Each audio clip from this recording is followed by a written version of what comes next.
Bismillahirrahmanirrahim. Assalamualaikum warahmatullahi wabarakatuh. Selamat pagi dan salam sejahtera untuk kita semuanya. Yang kita hormati pimpinan Sekolah Tinggi Ilmu Usuluddin Darussalam di Bangkalan, Madura.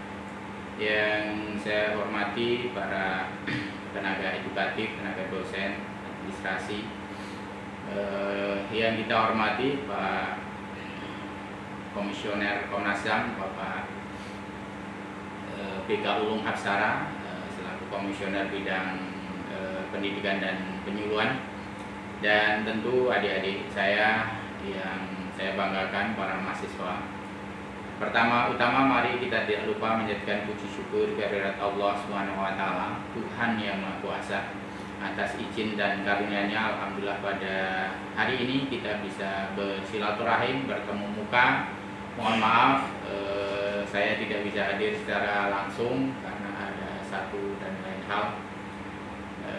Apa yang saya sampaikan pada dasarnya hanya ingin memberikan semangat dan motivasi, menyemangati dan membesarkan hati kita semua dalam rangka kita bersinergi, untuk mengajak bersinergi dengan kalangan perguruan tinggi pada umumnya, dan sekaligus juga di tempat yang sama ini juga mengajak teman-teman adik-adik mahasiswa untuk sejak dini mengenal tentang nilai-nilai hak asasi manusia pada umumnya dan Komnas HAM Republik Indonesia pada khususnya. Bapak pimpinan, Bapak Rektor, dan Bapak Ibu sekalian yang saya hormati, adik-adik yang saya banggakan. Jadi keberadaan Komnas HAM tahun ini 29 tahun, tahun depan 30 tahun. Artinya sudah 3 dasawarsa Komnas HAM berdiri sejak tahun 1993. Bahkan ini lahirnya sebelum Undang-Undang 39 tahun 1999. Tentu di usia yang relatif cukup lah untuk lembaga-lembaga atau badan-badan auxiliary agensi di Republik kita cinta ini. Banyak yang sudah kita lakukan, tapi tentu dengan luasan geografi, jumlah penduduk yang sudah hampir 280-an juta, tentu kita tidak bisa menjangkau semua secara sendiri-sendiri. Bapak Ibu sekalian, adik-adik yang saya banggakan, Komnas HAM ini ada di kantor pusat 1 dan ada di 6 provinsi sebagai kantor perwakilan. Dari Aceh, Sumatera Barat, Kalimantan Barat, Sulawesi Tengah, Maluku, dan Papua. Tentu dengan jumlah provinsi yang kemarin 34 tambah 30 tambah 3 lagi menjadi 37, bahkan mungkin akan bertambah lagi, tentu daya jangkau untuk menjalankan amanat dari Undang-Undang 39 tahun 1999 tentang hak asasi manusia tidak akan bisa dilakukan sendirian. Karena itu kita harus berkolaborasi. Karena sesuai dengan pasal 75 dari Undang-Undang 3999 tadi adalah tujuan Komnas HAM atau didirikan dalam rangka mengembangkan kondisi yang kondusif bagi pelaksanaan hak asasi manusia sesuai dengan Pancasila bla bla bla bla, bahkan sampai ke Deklarasi Universal dari PBB. Kemudian yang kedua, baru meningkatkan upaya perlindungan dan penegakan hak asasi manusia. Jadi yang utama adalah mengembangkan kondisi yang kondusif. Nah, artinya Bapak Ibu sekalian yang saya hormati, adik-adik yang saya banggakan, kita harus bermain di hulu. Jadi nggak mungkin dengan resources kita yang terbatas itu menyelesaikan semua hal, menegakkan HAM di Republik yang kita cintai ini. Tapi kita akan mendorong pada mengembangkan kondisi yang kondusif. Artinya apa? Ekosistem. Kita menyadari berbagai kepentingan ada di Republik ini, di dalam kita bernegara dan berbangsa. Bahkan Bahkan konon hak asasi manusia atau kalau bahasa Inggrisnya itu human right itu tercetus karena adanya human wrong, karena ada manusia yang melakukan kesalahan-kesalahan, pelanggaran-pelanggaran dan sebagainya. Karena itu sih hak asasi manusia atau human rights sebagai counter dalam rangka menghadapi human wrong. Nah, karena kita berharap tidak sampai kejadian, karena itu kita mengajak bermain di hulu, baik kepada Bapak Ibu tenaga dosen, tenaga edukatif, maupun bahkan para mahasiswa yang suatu saat nanti pada masanya akan melaksanakan aktivitas-aktivitas kehidupan yang pastinya akan bersentuhan dengan hak asasi manusia. Jadi sejak dini kita ingin mengajak baik itu di para pengajar maupun para mahasiswanya sendiri untuk bersama-sama mengenali tentang hak asasi manusia pada umumnya, dan lebih khususnya adalah Komisi Nasional Hak Asasi Manusia. Bapak Ibu sekalian yang saya hormati, kita harapkan dengan sinergitas di antara Komnas HAM dan perguruan tinggi yang dalam hal ini melalui Sekolah Tinggi Ilmu Usuluddin Darussalam di Madura akan menyebar virus-virus tentang nilai-nilai HAM baik kepada anak-anak kita, para mahasiswa maupun kepada para dosen. Moga-moga dengan langkah-langkah ini semua kasus-kasus pelanggaran HAM bisa kita minimalisasikan, karena ada kesadaran dari para pihak. Walaupun memang dengan semakin sadarnya publik kita terhadap nilai-nilai HAM, pasti ada konsekuensi meningkatnya tuntutan karena adanya kesadaran terkait dengan HAM. Tapi itu bagian dari konsekuensi logis dan memang harus kita ke sana.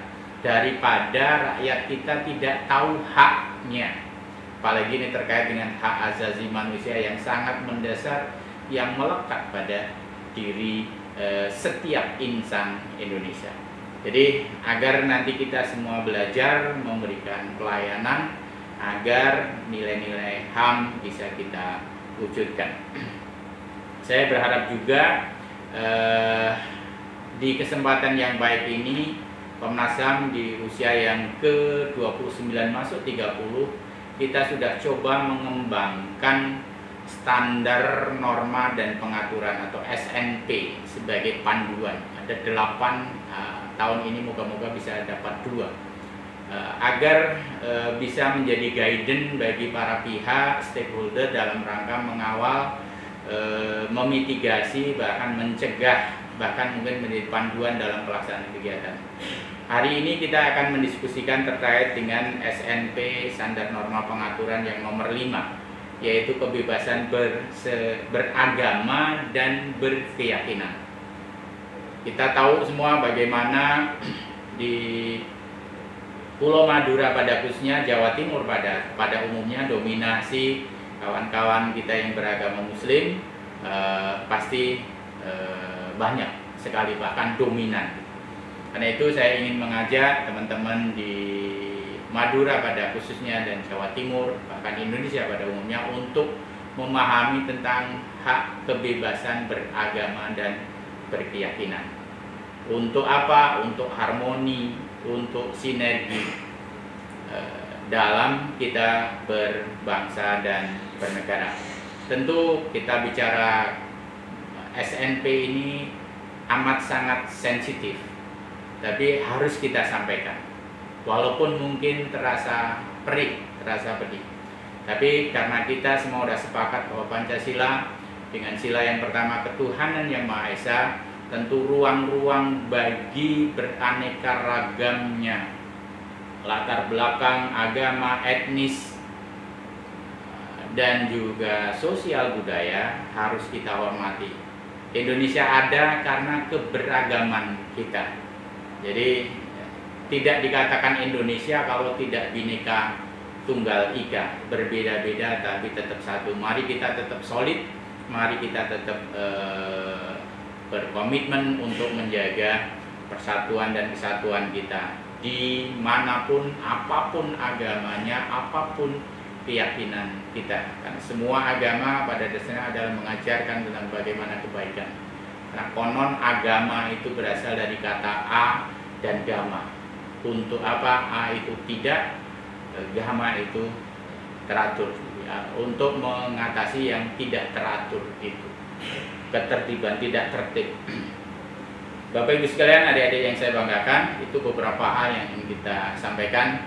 Saya harap dengan kegiatan hari ini, Bapak Ibu, utamanya adik-adik para mahasiswa mengenal, oh di Republik ini ada Komnas HAM. Di Republik ini ada Komnas HAM, tempatnya di Jakarta, ada 6 perwakilan. Tak kenal, tak sayang. Jadi kita harapkan nanti adik-adik mengenal tentang Komnas HAM, bahkan mungkin suatu saat ke Jakarta ada hal-hal yang memang perlu didiskusikan, dikomunikasikan, silakan. Demikian juga Bapak Ibu para dosen, kita mendorong ada teman-teman yang memiliki passion, memiliki spesialisasi di bidang HAM, sehingga gerakan bersama untuk menyadarkan, untuk menyampaikan terkait dengan nilai-nilai HAM agar ini bisa dilakukan secara masif dari berbagai pihak. Komnas HAM sesuai dengan visi misinya adalah terwujudnya Komnas HAM yang kredibel untuk kemanusiaan yang adil dan beradab. Kami membangun kepercayaan, membangun trust di antara kita. Ujungnya adalah kemanusiaan yang adil dan beradab, dan itu sifatnya universal.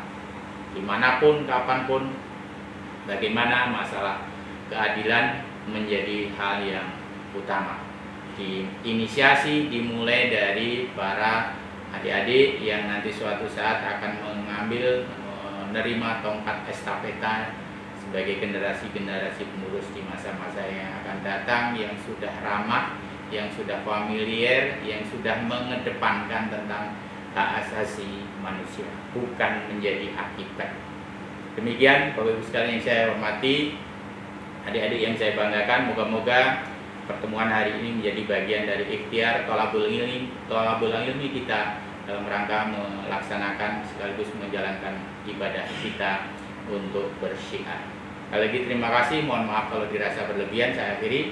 Wallahul muwaffiq ila aqwamit thoriq. Assalamualaikum warahmatullahi wabarakatuh.